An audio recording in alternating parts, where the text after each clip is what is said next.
evening, everybody, and welcome to the Italian Cultural Institute. This is the third conversation of the series about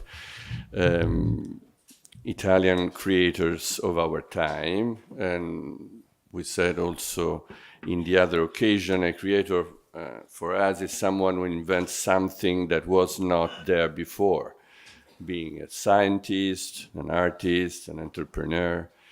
And Italian history boasts many examples of famous creators. Also, the first one could be Leonardo da Vinci, we celebrate this year.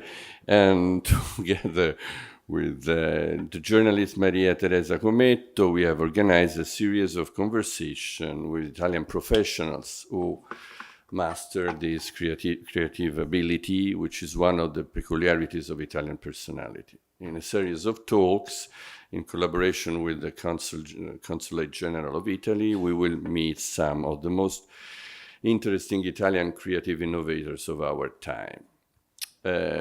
Tonight we have Brian Pallas, who is Italian, also if the name is not. And Brian is the CEO, chairman, and founder of Opportunity Network, a platform worth $165 million, connecting 25,000 CEOs over a deal flow of $200 billion. So a big and very successful company. Previously, Brian worked at the Boston Consulting Group. He also gained experience in private equity and investment banking by working for 3 different funds and managing the sales process of 2 companies. Brian earned an MBA from Columbia Business School in 2014, but the conversation is about his work and his life, and so I leave the floor to Maria Teresa Cometto and Brian Pallas. Enjoy.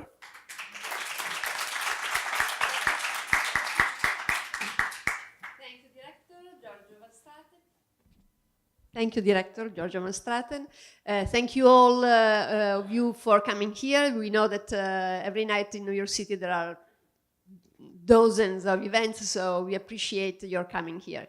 Thank you, Brian, for being available for this conversation. We met the first time 4 or 5 years ago when you just graduated and you started your company. I remember that at that time in my article I wrote that Opportunity Network could be the Facebook of entrepreneurs. Today, Wikipedia writes that it's a business matchmaking platform. So should we call it more like a OkCupid or Tinder for entrepreneurs? So first of all, thank you very much for being here, and thank you for being here with me on the stage, and thank you for the introduction. And let me say that it's definitely humbling to be put in the same sentence of Leonardo da Vinci. So I'm not entirely sure I can sustain that type of barrier. But when I start hearing OkCupid or Tinder, now I can make it. So if I were to make a comparison on Opportunity Network, I think the answer would be neither Facebook nor Tinder. So probably one of the closest thing that you can think of would be an Alibaba or would be an Amazon.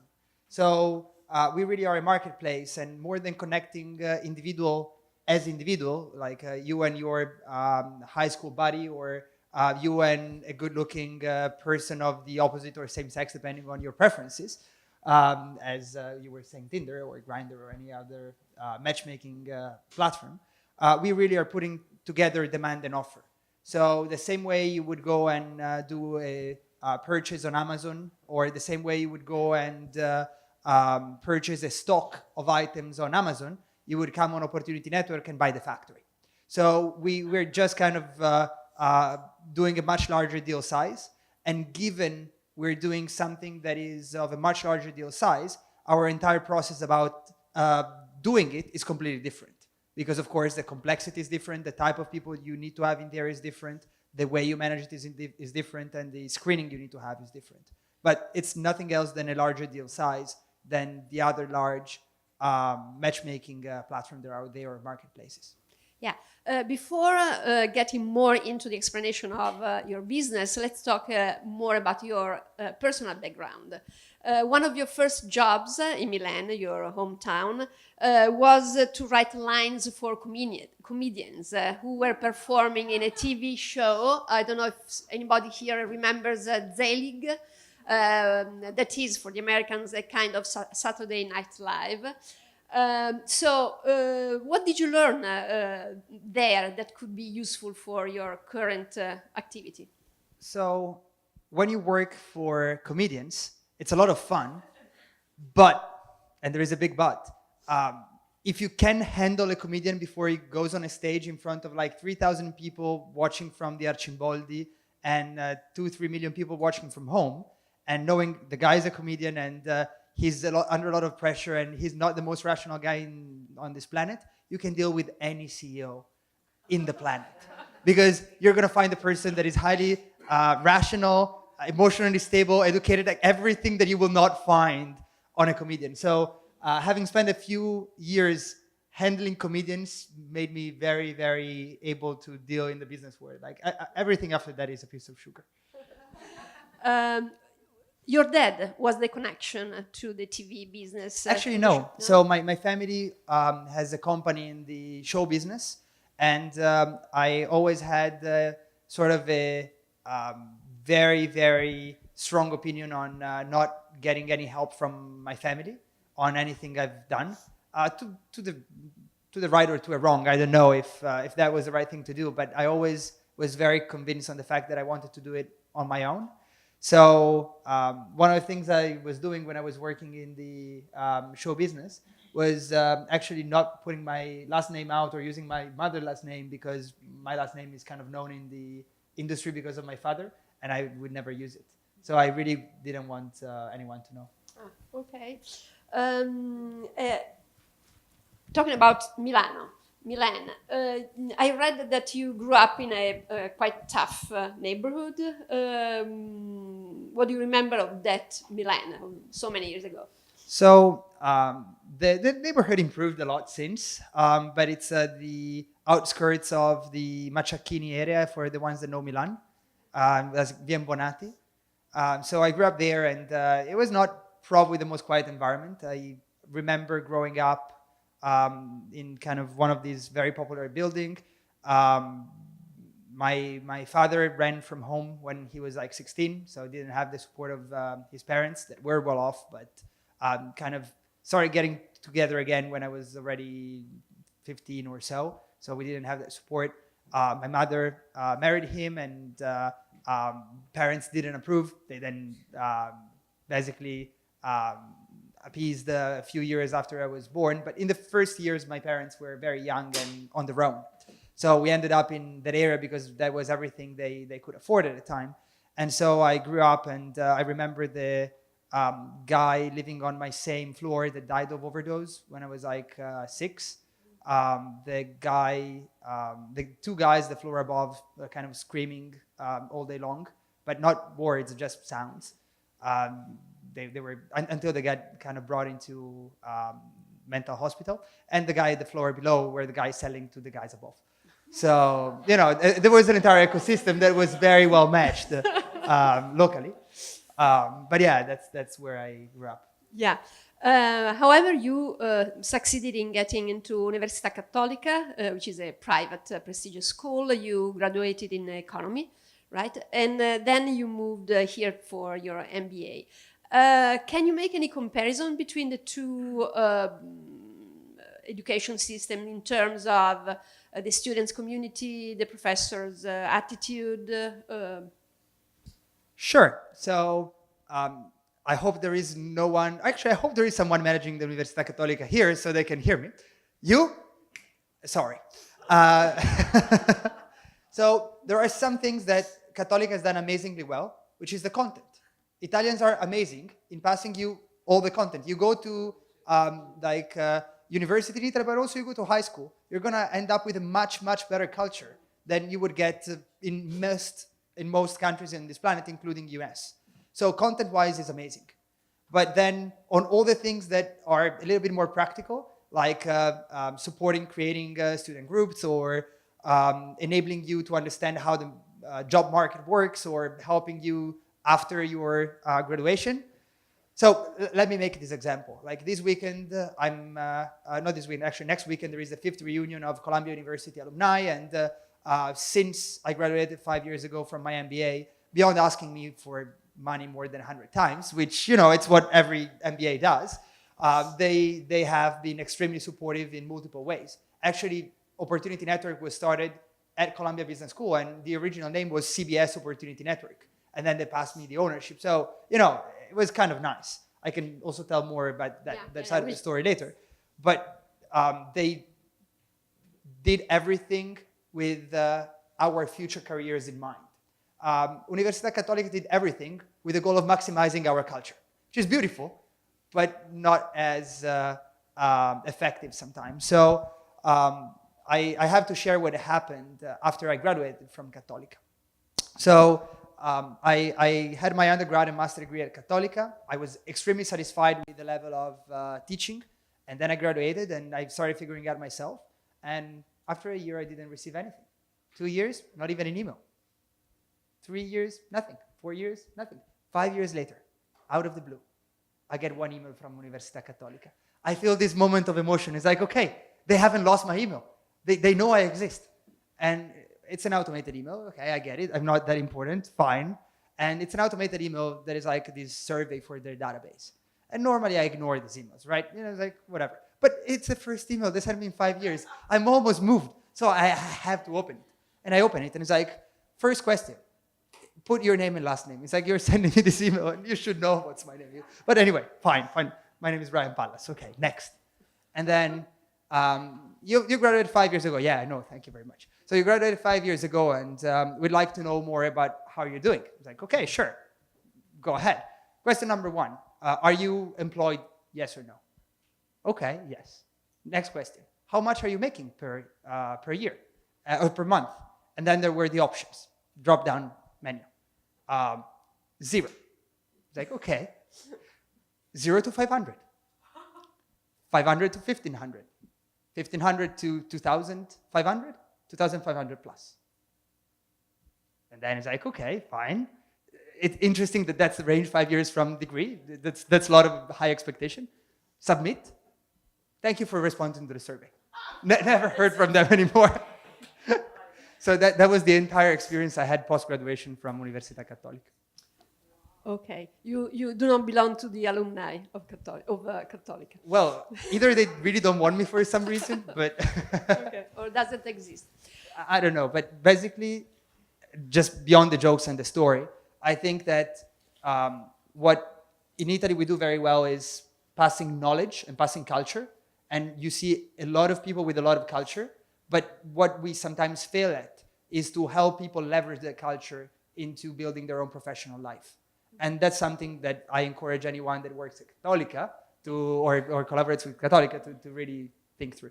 Yeah. Between Cattolica and the MBA, you worked for a couple of years with Boston Consulting Group, right?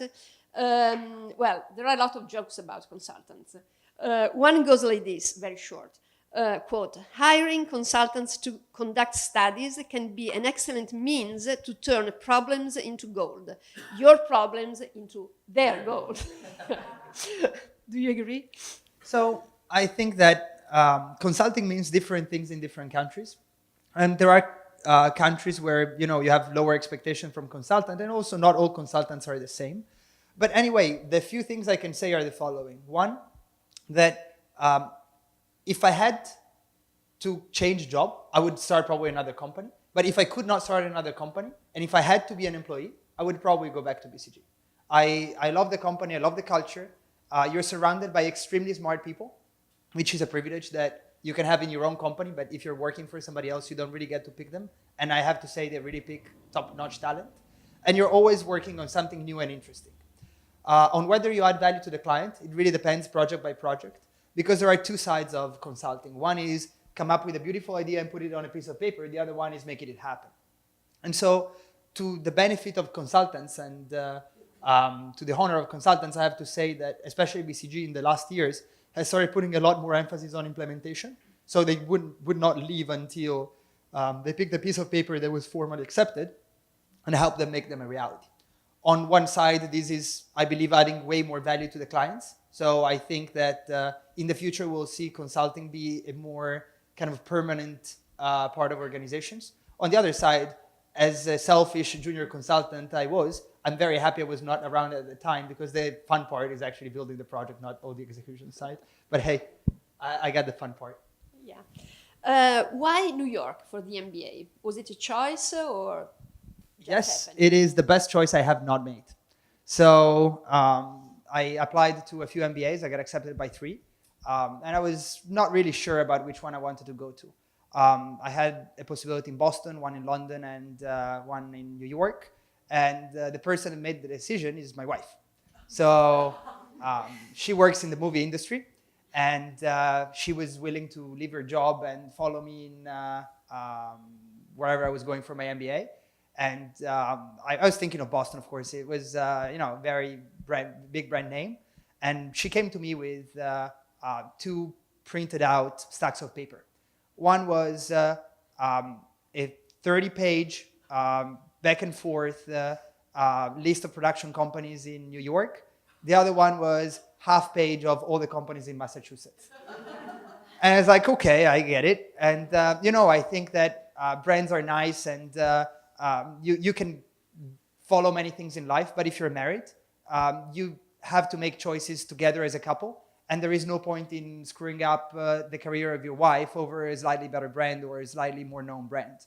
So to me, that was a no-brainer. I was happy to take New York, and I probably would not be here in this chair today if we didn't make that choice. So I think it's one of the best choices I haven't made. Good. Good. Yeah. No, I just said that your wife made. You didn't make it. Yeah. One of the choices I haven't made. At Columbia, you entered the Family Business Club, right? What is it about? So every MBA has various clubs. The club everyone knows if they've been at an MBA is, the Wine Society or whatever, where you do all the wine tasting. But beyond the obvious one and the kind of professional one, like, investment banking club or whatever, there is this Family Business Club, which is a club for next generations of sizable family businesses. So it's the kind of guy that has a few $1 billion worth of business owned by his parents or uncles, and are told, okay, go to Columbia, figure out what life is about before you come back and start running the business. And so these are all very smart, very successful people that managed to get their way into a top MBA, but also come from significant wealth. The reason why I got accepted is not because our family business is that big, just because we're doing something cool, which is organizing events and concerts. So we snuck our way in. And I shortly afterwards joining realized that all these people could easily be clients for my family business. But it was damn awkward to go and say, hey, do you want to buy an event for your family business? It's like going to a friend and trying to sell a carpet. You don't really want to do it, right? Sounds cheap. So we had to find a better way to do it without all the awkwardness. And that's actually how Opportunity Network started. So the idea came out from that experience, and also it was incubated by the Columbia incubator, right? Can you tell us what is the incubator? So the idea started really from my willingness to showcase our family business to all the others. And it didn't really start with the idea of starting a business. I just wanted to find some client for my father, and I was fine with that. So I became the, what was the name, but the sponsorship or whatever, VP of the club, whatever. And basically I created this initiative, and I was telling everyone in the club with an email, hey, if you have anything you want to accomplish for your family business, put it in an email, send it across, make sure it's anonymous. I'll collate them in an email. I'll share with everyone. If someone is interested, I'll connect. All this idea in the word. And so the first month we got 4 opportunities, 2 were mine. And my first prioritization algorithm was my opportunity first, everyone else later. Best algorithm I've ever had, by the way. So we sent it out, and we found some contacts from my father. Another guy found a fellow classmate. They did a 10 million deal together. They would have never known otherwise. And second month, after all that excitement, we got 16 opportunities. And third month, we got 0 because, you know, everything that you wanted to do, you've done it. And that's the curse of networks. You need the quality of people that trust each other, but also you need scale. And that's where the idea of Opportunity Network started, which is how do we bridge the trust without having the damnation of very few people that know each other, and so without having the volume to really make a network work. And that's kind of the core question for which a network like Opportunity Network never existed. And the solution we found is something that is deeply rooted in human brain, which is the fact that actually the main difference in terms of cognitive abilities between men and their closest cousin, chimpanzees and primates in general, is the fact that generally primates can trust individuals they've met, and human beings are able to trust based on brands or based on reputation. So instead of aggregating human beings that we knew, we started aggregating organizations that each could give us access to a large number of individuals. But those institutions had good enough brand names for everyone to trust their members because of their affiliation. So we started from one MBA, Columbia. We expanded to 17 top MBAs. We went to their alumni, but then we went to Family Business and Family Office Association, and then with banks. So not the bank itself, but the clients of the bank. So today our members are the customer of Intesa Sanpaolo, which have been screened by Intesa Sanpaolo, and they want to go and do business in Netherlands, and they'll be speaking with the best customer of ABN AMRO. They're interested in raising capital, they'll be speaking with the best clients of UBS, and so on and so forth. So we're basically aggregating all the customer base of all these institutions worldwide, because people can trust the other individual they find, not based on the fact that they know them or that we did the screening, but based on the fact that they can trust the brand that has done the screening on them. Going back to Colombia, Okay. Was that, sorry, I know I digressed. Let's go back to Colombia, and then we will go on with the expansion of the business. So at Colombia, the incubator. So in the beginning, there was nothing to incubate because there was just Colombia and a bunch of other business schools that were trading business opportunities through my private email. And what happened there is I was about to graduate, and so I went around and said, okay, who wants to take it for next year? And everyone was like, wait, how many hours are you spending a day to just send emails, copying 2 people and introducing them one another? It's like, yeah, a couple. It's like 2 hours per day, yeah. And all of a sudden, no one wanted to take it. And it's like, okay, it's pity, it's working. And it's like, yeah, but you know, we're all busy, school year, whatever. It's like, okay. So I went to Colombia because the club was anyway owned by Colombia. So I went to Dean Hubbard, who still is the dean of the school until the end of the year. And I asked him, okay, what do you want me to do with it? Do you guys want it? Do you want to hire a guy and do it? Colombia has done a lot of efforts to brand itself as a family business friendly institute. This is branded CBS Opportunity Network. This is a good way for the school to be the place to be for the family business. Just take it. And they were like, let's think about it, but no, there is a lot of risk. What if a deal goes wrong? Actually, shut it down or just take CBS out of the name right away. And I'm like, okay, sorry if I expose you guys to risk. At this point, do you mind if I just take it out? Because, you know, you create something and you put a lot of effort and you see it's working. And it's the same effect you get when you're kind of walking down the street toward home and you see that that last puppy left there looking at you and is like, please adopt me, I'm all alone in the shop. And it's like, I cannot leave you there. So that's how it started. And so I took it out. And the first thing I did is I listened to what the Colombia people were telling me, which I was taking a lot of risk by doing everything by email and just introducing, because if something were to go wrong, I would have been personally liable.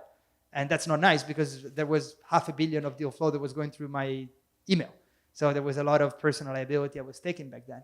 So I incorporated a business and just put it in there. not because I wanted to start a business, just because I didn't want the risk.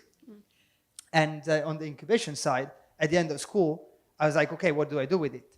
I asked BCG for a 6-month extension on my return from the MBA. And Columbia had this incubation program, which was on its first year. So what did they do? They found this startup that was renting spaces. It was brand new as well. It was called WeWork.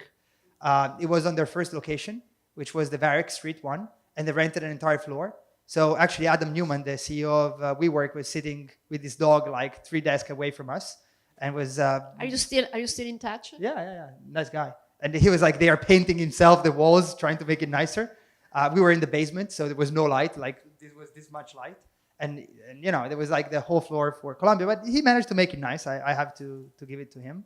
Well, they are worth 40 billion or something. Yeah. But at the time, they were strapped for cash. They were at the beginning. With a 40 billion valuation, you can afford making anything look nice. But they managed to make it nice when they were not worth 40 billion. And that's when you get the chapeau. If you look at the first version of the websites of some of the 100 billion plus companies today, they were crap. If you look at that in the early days, it was nice. So talking about your first days, what was the most difficult part of launching your startup? Well, deciding that I wanted to be an entrepreneur, first of all. Yeah. Because once you said that you would, you didn't want to be like your father, an entrepreneur, right? Yeah, so Why? I grew up with my father telling me, last thing you want in your life is starting and running a company. It's a nightmare and blah, blah, blah. So I grew up with the idea, that's the last thing I want to do in my life. And, it was a cushy job at BCG, and I enjoyed it, and it was a lot of fun, and I was surrounded by great colleagues, and I didn't have a worry in my life. Yeah, why not? So the only reason why I became an entrepreneur is because A, I had something that was working, but B, I saw where this could have gone. And the main reason why I'm still running a company today is not because I really want to make money or because I have the ego of saying I have my own company. I don't really care about those things. I think that what we're doing is bringing an impact to a lot of people because we're enabling CEOs anywhere in the world to get access to opportunities they would not get otherwise. And we're privileged here to be in New York or people in London or in Hong Kong. But if you're based in Nigeria or if you're based even in southern Italy, you don't have that much access. And all these opportunities are not available to you. And this can create jobs. Yeah. To make us understand better what is Opportunity Network, can you give us a few examples of deals that have been done in the network? Sure. So we do everything that requires a counterpart. So we find counterparts. So imagine you're the CEO of a company. One day you'll wake up and you'll say, okay, I have whatever I produce. I produce cold cuts. I provide a service, whatever it is. But basically, I may want to find more clients. I may want to find distributors in Chile to start distributing my product. So all the distribution side. You may then need more machineries to produce more. And then you're looking to get new suppliers or new providers. All of a sudden, you want to produce a new line of products or whatever, and what you do is you look for a joint venture partner to develop it. But to do it, you need capital. So you say, I want to raise capital for my firm. The company grows, you may want to buy a company that can provide you with vertical integration or that you can distribute through. Fantastic, go and buy that company. You may want to build a new factory, you need the real estate, you want to go and buy the real estate. One day you want to sell your company and retire and you want to make sure that it goes into good hands. You can sell the company through us. So basically it's anything a CEO needs. What we have built is a one-stop shop for CEOs. And why would they come to your network and not to a reputable bank or a consultant or... Well, that's exactly the point. They don't come to our network, they go to the reputable bank. It's the bank that sends them to us because banks are not able to help them. So the point is banks have a wide network of customers, but very likely these are a local network of customers, and they have no system in place to really match them. You go to your relationship manager at your bank. If he knows the right guy, lucky you, but that's pretty much everything that he can do for you. There is no system in a bank to connect customers. So we are that system for all the banks. And not only we enable the customer of a bank to connect with the other customer of that same bank, we are that neutral player in the middle of all the banks that enable all the customer of different banks to come to the same system and connect with one another. Great. You have 25,000 members, right? Are they mostly where? Where are they? In America, Italy, Europe? So every one of our members is the CEO of a company, and 40% of them are in the United States. It's our biggest market. We have more than 10% of them that are Italian. Italy had a lot of pickup because our first partner was Intesa Sanpaolo, the first bank to believe in us. So it's like 3,000 Italian companies is like 10, 15%. But then we're in 127 countries. So there are countries where we represent a sizable portion of the GDP. So in Chile, 30% of the GDP of Chile is on our platform. Wow. Congratulations. Are the deals mostly within the same country or across countries? So it's one of those answers where I can give you a straight number, and I'll give you is like 40% is in the same country and 60% is cross-border, but it's a very kind of misleading average because it depends where you're coming from. You're American, the chances of doing business with another American is bigger because we have a lot of American businesses and America is big. You're Swiss. You know, Switzerland is this big. Like 95% of what Swiss companies are doing is cross-border because Switzerland is very small and also we don't have that many companies from there. So it's a function of how many companies we have from a specific country and how big the country is. So you look at US, you look at Russia, you look at China, a lot of cross-country business. You look at Netherlands, you look at Switzerland, they do a lot of cross-border. Do you have data about who these CEOs are? For example, are they mostly young? No, actually, the average age of CEOs on our platform is between 50 and 65.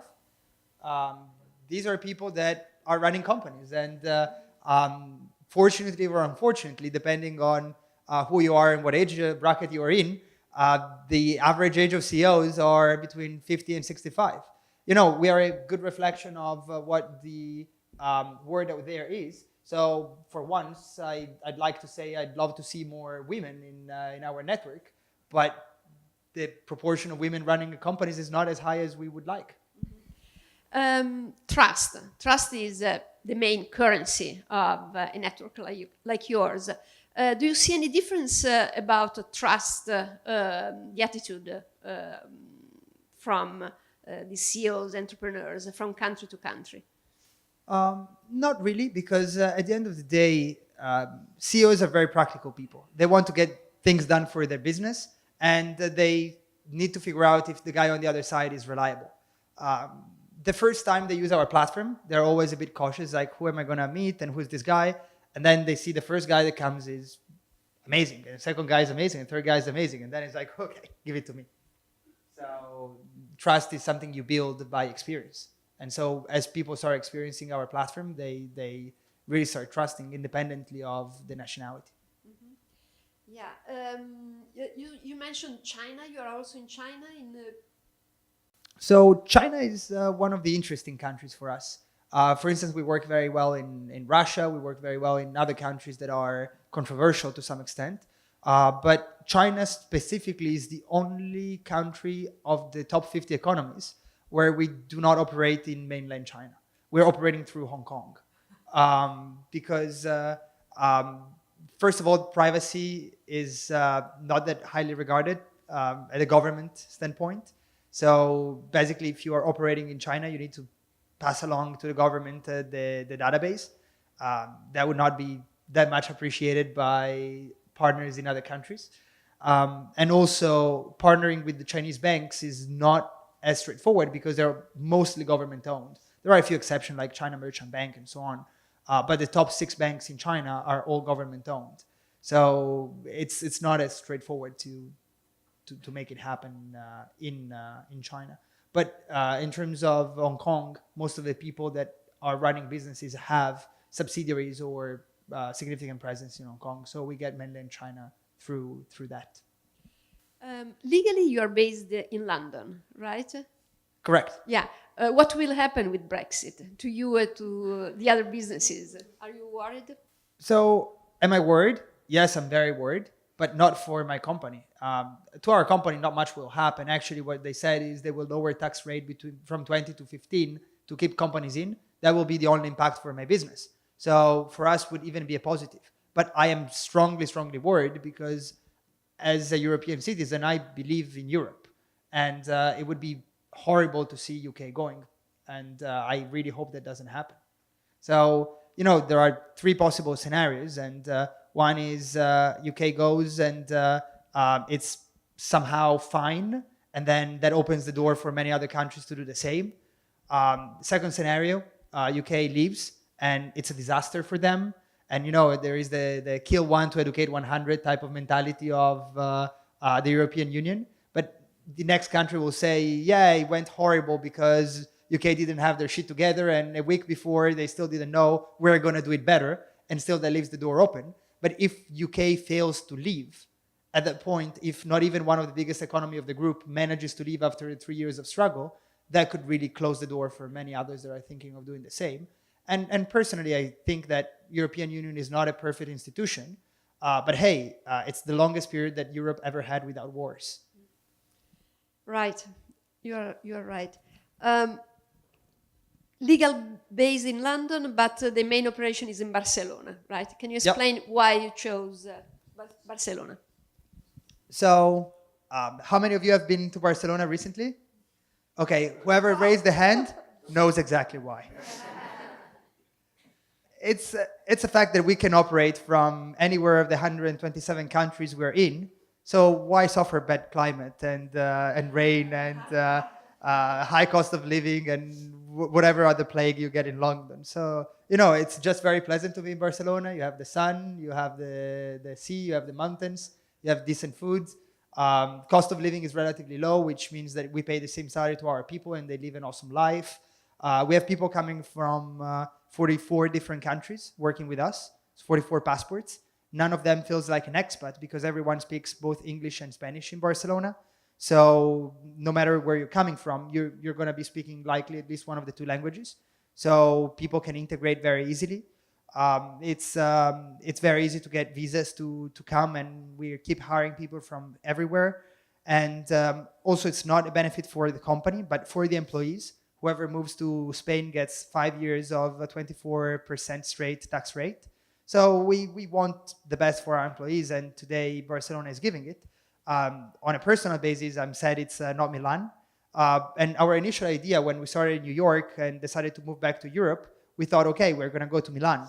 And then our shareholder told me, okay, do what you want, but your duty is to do the best you can for the company, for the employees. So put on a whiteboard the things you care about in a city, put a bunch of cities in Europe, and just score them and pick the best. And I said, okay, that's a fair way of doing it. And Milan didn't come far from the top, but Barcelona was clearly better. So we ended up in Barcelona. But I have to say, Milan, it's coming a long way lately in the last few years. Yeah, absolutely. You have a privileged position to see what's going on in the world, in business. How do you see the global economy right now? There are a lot of concerns about slowing down, maybe a recession. And have you seen which kind of changes have you seen under the Trump administration and he is dealing with the rest of the world? Fantastic. Let me check if there is a sniper up there. Okay.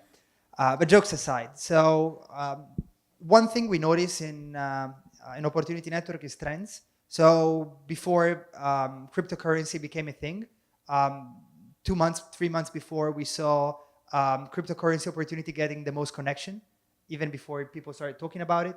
We started getting medical marijuana 2-3 months before it was officially approved. So we get to see a few things early. At the moment, we have not seen major slowdowns. But one thing we notice is the fact that companies are using us to fully legally, let me underline fully legally because I see a camera, go around the sanction and the trade barriers problems. So I'll give you an example. I'm a US company. I'm exporting sorghum to China, and all of a sudden there is a trade barrier. Now, it's not that I want to go around and ship it through another country because that's fully illegal. I cannot do it. But now I have this sorghum and China's not going to buy it anymore. So what the heck I'm going to do? I'm going to go on Opportunity Network and post, I want to sell sorghum, who's going to buy it? And then I'm going to also give a better price than I was giving before because I really have to get rid of it. Otherwise, it's going to be on my back for the next few months and then go to waste. So there is going to be a company in Vietnam that was locally buying the sorghum that says, hey, this American sorghum is cheaper. I'm going to buy it from them. And they end up buying the sorghum. But that also means there is another company in Vietnam that was selling locally the sorghum to the other company in Vietnam and says, hey, I just lost my buyer of sorghum. I go to Opportunity Network and I'm going to post, I want to sell sorghum. And there is a Chinese buyer that doesn't have the trade barrier that is going to buy it for a cheaper price. So what does that mean? It means that if two countries are really clashing on a trade barrier, the moment we get enough liquidity, basically other countries that are not involved in that trade war are going to take benefit of the fact that there is a war, and companies in those two countries are going to lose. So the efficiency of stopping the economic trade will be zero, but it would actually create a disadvantage for companies in both the countries with a wall. And other countries will be kind of leveraging on their desperation to get their stuff bought or sold through other countries to get better pricing. So basically, you can really think of that trade barriers as something that works if there only were two countries in the world. But as long as there are another 198 countries around, there is always going to be someone to raise the hand to say, hey, I'm going to take advantage of you. And, that's how it works. Business is business. Quote, startups aren't cool anymore, unquote. That was the headline of a recent article on the magazine Atlantic. I don't know if you read it. And it read, a lack of personal savings, competition from abroad, and the threat of another economic downturn make it harder for millennials to thrive as entrepreneurs, unquote. What do you think? So I think that we're coming from a few years where there was a hype around startups. You could say, I'm a startupper, and you can still be in your kitchen with your slippers on, and all of a sudden you're the coolest guy on the block. So I actually think it's quite healthy, the fact that there is not an allure anymore, or is fading, around the fact of being startuppers. And we don't look at ourselves as a startup. We look at ourselves as a company. We're a 5 years old company. We've been successful. We are self-sustaining, and we try to kind of not portray ourselves as a startup. Although it was cool up to this moment, we could see the moment where this would come down. Because at the end of the day, yes, it's very nice that you start something and you have the courage of going ahead and doing it, but that doesn't make you a better human being or anything. What makes you a better human being is why you do it. And what we really are proud of is not being a startup. What we're proud of is we're doing something that we believe can create thousands or tens of thousands or hundreds of thousands of jobs. And it's something that fosters transparency, and it's something that provides equal opportunities to companies all around the globe. And that's what four governments endorsed us for. Fantastic. I'm stopping here myself, and I'm sure there are a lot of questions from the audience. Who wants to start? Is there a mic? I was wondering, the Catalans were to secede from Spain. Would that affect your companies adversely? So The question was about Catalonia. So again, on the same notes of before, it would actually positively affect our company because what would happen is, let me take a just 2-minute digression.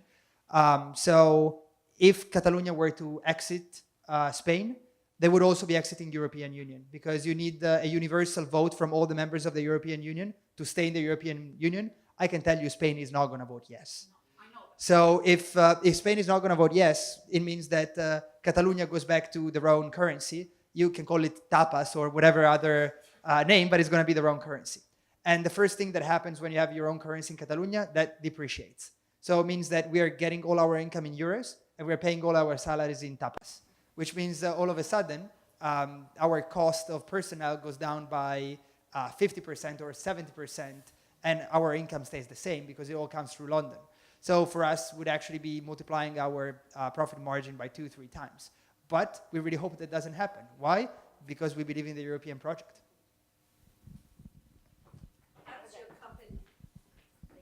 How does your company make money? How do we make money? So we do not take a commission out of the deals because we don't want to be pushing entrepreneurs to do a deal, because sometimes it's the best deal on the table and sometimes it's not the best deal on the table. And the moment you start pushing people around to do specific things, then you're not neutral anymore, and we want to be neutral. Also, the moment we start taking a commission, we become regulated, and we're in 127 countries. That'd be unpleasant. So what we do is straight annual membership. So it's a fixed fee. It's a membership fee. Everyone pays a certain amount. It's like buying your subscription to National Geographic, but you don't see tigers with us. You just see business opportunities. And instead of making a different price depending on the country or the size of the company or whatever else, we apply the same price to everyone. A, because we're lazy. B, because it's simple. And we decided to go for a low enough amount that every CEO that is running a decent company can afford without kind of blinking. And the reason we can afford to charge such low fees is because we have scale. So we charge roughly 5,500 euros per company per year, which, you know, if you go to a trade fair, you know, you take your flight, you stay there a couple of days, you buy your entrance and you go back even without having a stand, you spend more than that. And we give you way more. We give you access to $200 billion worth of deal flow and a person dedicated to you and blah, blah, blah. So from that standpoint, it's a no-brainer. And, you know, it would never be sustainable if we were doing it for 100 companies or for 1,000 companies, but we're doing it for 25,500 companies, and we'll be doing for 1 million companies or 5 million companies. Yeah, it's in the 80% range. We would like to have it higher, but we've seen it go from like the 30-40% of the first years to the 80% of now. And that's just a matter of scale, because, you know, you join today, and on average, we're able to find a counterpart for anything you want in 48 hours, and we'll find 4 on average. But we also know that in a year and a half from now, if we keep growing the way we want, we'll be able to find a counterpart for 95% of the things you ask for. And it will be 10 counterparts, and it will take us an hour. So, you know, the more you grow, the more you have network effect, the more everyone stays. Actually, already today, we're seeing members that left in the early days to come back saying, sorry, we made mistakes. Sorry, do you mind if we rejoin? Oh, so how you screen all these companies, or they just pay a fee, or whoever paid the fee? Yeah, that's the great question. If you need the scale and the quality, you have generally 2 ways. One, you give up the scale and you just take the few that you can screen, but then you don't have the volume to make it work. Or on the other side, you kind of let down the gates and everyone can enter as long as they can pay, and then you have the crooks, and that's not a place where you want to be. And the reason why we've been successful, and we're the only company that managed to do it to our knowledge, is the fact that we went for neither of these routes. We work, like, companies cannot join us directly, they join us through banks. And so before you start working with a bank, the bank has to do the KYC, the anti-money laundering, the sanction list compliance, the solvency, the proof of identity, blah, blah, blah, blah, blah. So also, we don't have to go and convince CEO by CEO, because, hey, it's tough to have 25,000 conversations, even if you can convince them all. But when we work with Intesa Sanpaolo gives us a block of 10,000 customers or 5,000 customers or whatever it is. So we're basically aggregating the customer base of all these institutions in a single place that already have been screened. You need to give the bank the incentive to do so. Yes, and we do give the incentive, the bank, to pay us to do so. So actually, bank pay us to give us their customer base. Well, it's a service for the client. It's a service for the clients. And think about it. If you're an entrepreneur, you will only need bank services if you do deals. And we enable the customers of the bank to do deals. So the more the customers find partners abroad, buy other companies, sell their company and need wealth management services or M&A advisory or whatever else, like, the business of a bank is based on entrepreneurs being successful. Yeah. Well, Sorry, you mentioned to your knowledge, you are the only company doing anything like this. You don't have Correct. competitors. So there are platforms that try to match make demand and offer, but they have one of the two flaws. Either they don't have the scale or they don't have the quality, because they're trying to build a community on their own. And so what happens if they don't have the quality, they just die out after very shortly afterwards. We see them die and fall. You know, there is 5 new a month and they just die in 6 months. And you know, it's life. The only thing is it decreases the perception of people around platforms, and you have to explain why you're different, but you know, it's life. If they are small, but they have very good quality, but they are anemic in terms of the ability of matching, we actually go and work with them and get their members in. We treat them as if they were a bank. So we actually have aggregated some existing small platforms that have good quality. Why not? Raise your hand. Okay, over there. Thank you for this insightful conversation this evening. My question is, so you mentioned being able to see some of the trends in business within different industries early on, right? So I think you mentioned an example of blockchain, cryptocurrencies.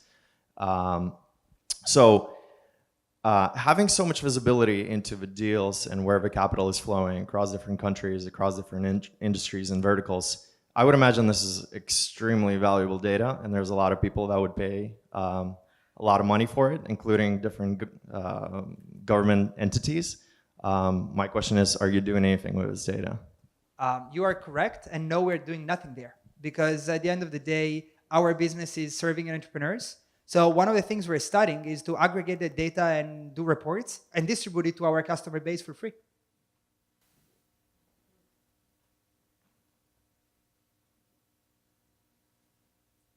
The sanctions in Russia, have they affected your company? Sanctions in Russia. So that's always an interesting topic, because Russia is a big country for us. And so we see, for instance, like we have a few thousand Russian companies in the platform. And we have been extremely useful for economies that all of a sudden were subject to sanctions, because the whole supply chain is based on, okay, I have these 10 suppliers and I'm relying on them since 20 years. And tomorrow, 3 of them, I cannot use them anymore. And so all of a sudden you see Russian company looking for a Chinese partner to do XYZ or whatever else. So we're actually helping a lot of companies to find alternate markets where they are legally allowed to source. So the same will be for Brexit. Already 6 months ago, we start seeing UK companies using us to find non-European partners. And this is all business that European companies are already losing, because as a defensive move, UK companies are diversifying to other nationalities where they don't expect to get hammered in case of a hard Brexit. But I also want to tell you a brief story, if I can. I was at a conference in Cascais, and it was mostly people coming from Davos, and it was just after Davos. And there was this speech, very nice speech, held by Barroso. He was not in charge anymore, but he was talking about what he had done during his time in the leadership. And so he gave all this speech, and he explained how proud he was of how they handled the Crimea situation, and how they gave a hard line to Russia for what they've done. And at the end of his speech, they asked for a question, and there was a guy from the back that stood up and got a mic and said, "Hey, Mr. Barroso, I am the former CEO of a company in Norway. We were exporting fish to Russia. All of a sudden, you guys put the barrier, the trade sanction, and 6,000 families are out of business because of you." And I was sitting there in my chair thinking, that's not his fault. That's the fault of us not having grown enough, because if this guy was on Opportunity Network, he would have been able to find somewhere else to sell the fish, maybe for a lower price, maybe whatever, because of the rush, but he would have found another buyer. And you know, the point is, what we really feel we exist for is to make sure that all these lost opportunities that cost thousands of jobs, or that if found can create jobs, are not lost anymore. Because, you know, it's not just making entrepreneurs richer, it's about enabling them to be successful, because when entrepreneurs are successful, their companies flourish, they hire. And especially when you think of AI and you think of the disruption of jobs that AI will create, it just means that for every amount of revenues that a company will do, it will employ less people. So the only way to keep 7 billion people, or actually a growing population, employed by a number of companies that employ less people per unit of revenue is just growing revenues a lot. And that's what we're here to do.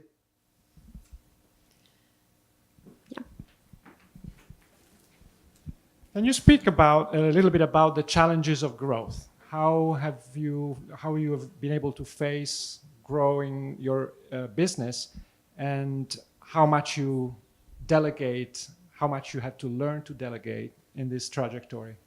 So thank you for this question. I really believe that the first and most important skill for an entrepreneur is one that no business school is teaching.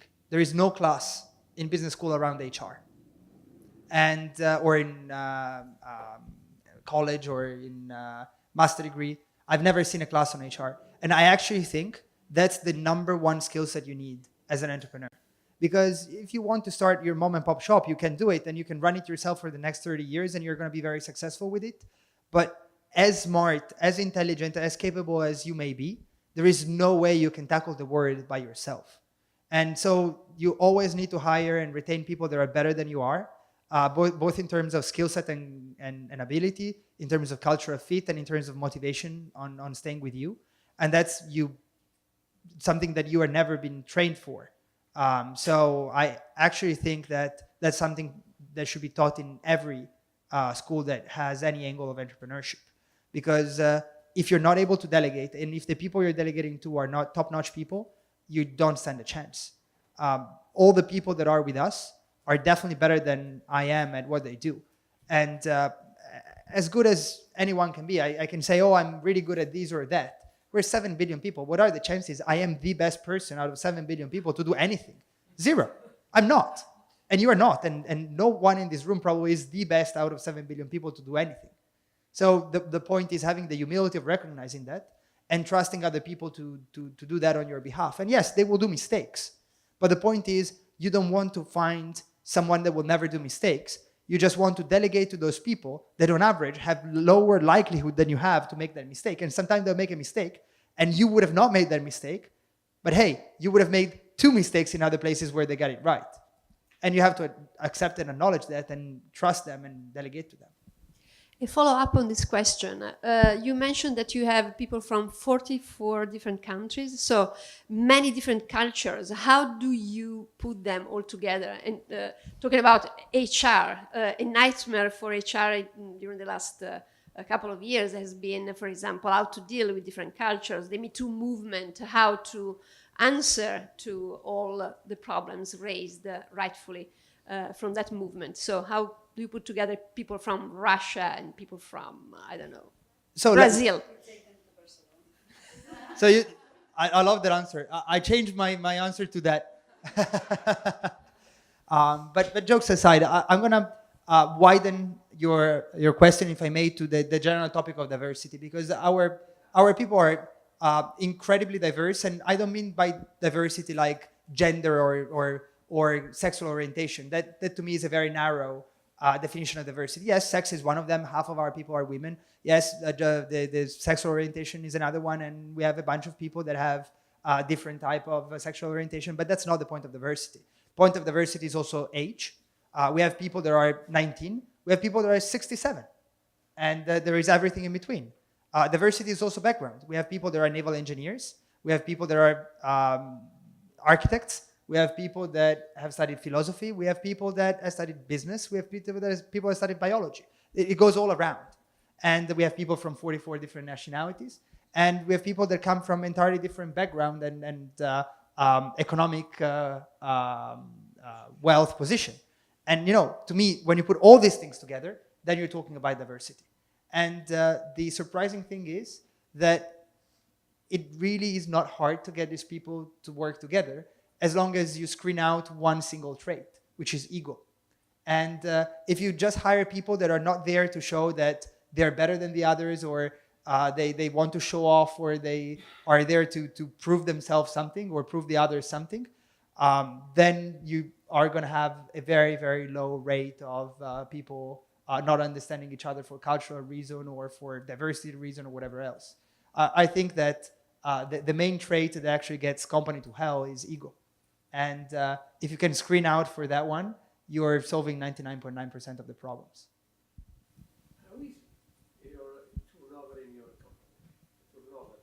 Turnover. So voluntary turnover is less than 10% a year, more or less. And we had people leaving because they wanted to go back to their own countries, or because their relevant other moved to another country and they decided to build a family there, and so they decided to move. But most people that are leaving, they leave because of geographic reason, or sometimes someone comes and gives them a crazy offer and it's like, okay, go ahead and enjoy. But actually most of our people turn down higher salary offer to stay with us. How many people is this company? We're not that big. We are just 120.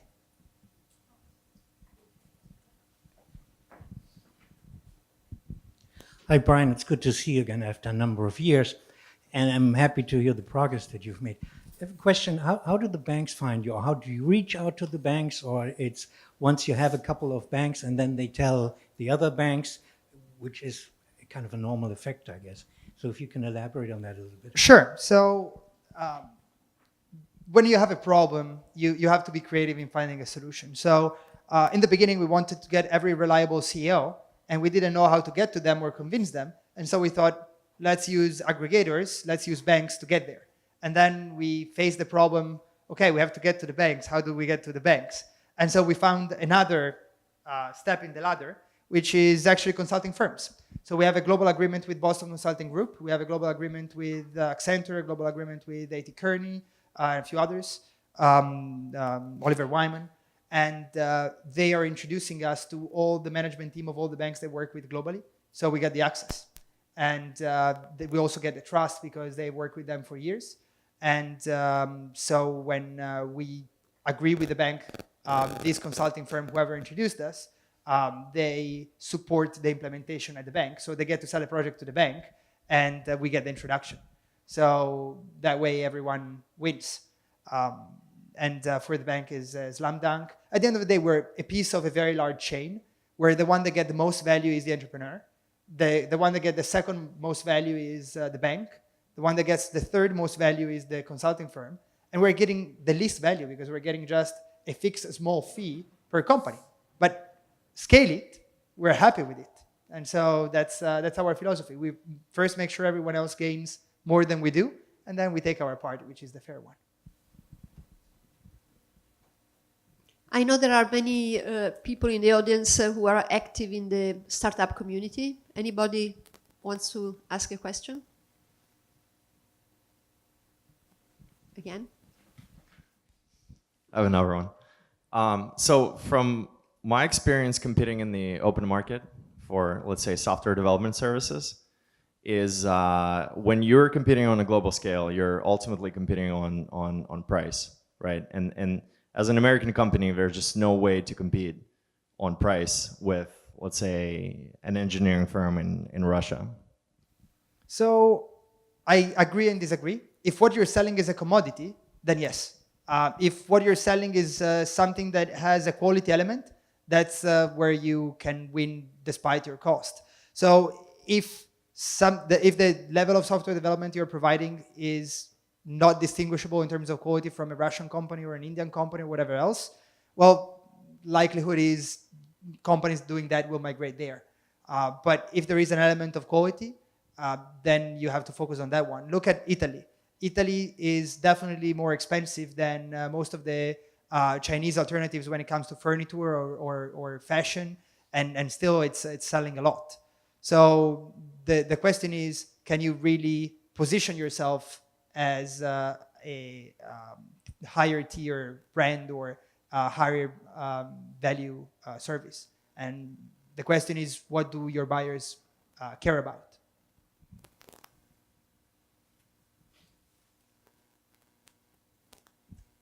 Any new ideas? Because this is not a startup